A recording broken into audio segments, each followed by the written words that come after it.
Devant les locaux de son ambassade à Taipei, le drapeau de Nauru a déjà disparu.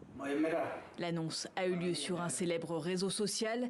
Dans une courte vidéo suivie d'un communiqué, le président fraîchement élu met fin à un positionnement géopolitique de 44 ans. Nauru rompt ses relations diplomatiques avec Taïwan. Nauru, le plus petit État insulaire du monde, 12 500 habitants sur une île de 21 km², au cœur du Pacifique.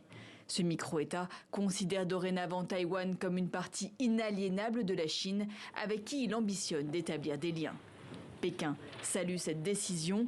La Chine considère l'île démocratique autonome comme faisant partie de son territoire et a promis de la reprendre un jour par la force si nécessaire.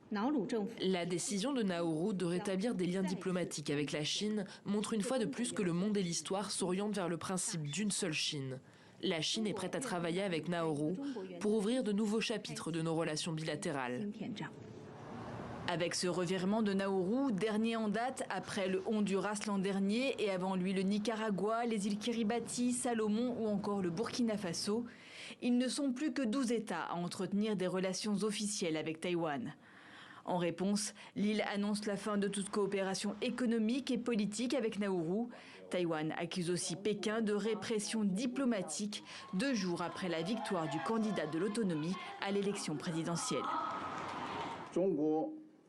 La Chine a activement tendu la main aux hommes politiques de Nauru et a utilisé les aides économiques pour inciter le pays à changer de reconnaissance diplomatique. Pékin et Taipei se livrent une lutte d'influence dans la région depuis des décennies. Les deux gouvernements proposent leur aide financière à de petites nations en échange de leur reconnaissance. Et pour aller plus loin, notre éditorialiste Slimane Zeguidour est avec nous. Bonsoir Slimane. Bonsoir. Cette affaire est-elle un cas isolé? Pas du tout.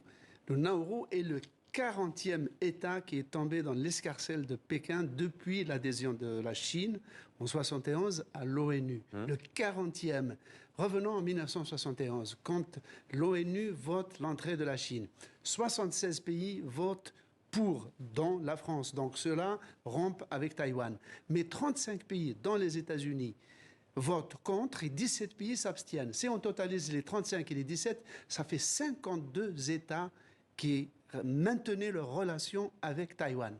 Eh bien, 50 ans après, il ne reste plus que 12 États. Ce sont des confettis d'États dans la Polynésie, un peu dans le Pacifique. On les voit à l'image. 2 États en Amérique centrale, comme le Belize et le Guatemala, par exemple. Vous savez, ces petits États, vraiment qui sont d'abord démunis, qui sont complètement à la périphérie de la planète, d'une certaine manière, marchandent leur démarche ou leur adhésion diplomatique. Par exemple, ce sont eux parmi les premiers à reconnaître que Jérusalem est la capitale d'Israël. Ou bien, ce sont eux qui vendent leur passeport aux tout-venants, même aux personnalités les moins recommandables du monde. Merci beaucoup Slimane pour ce décryptage.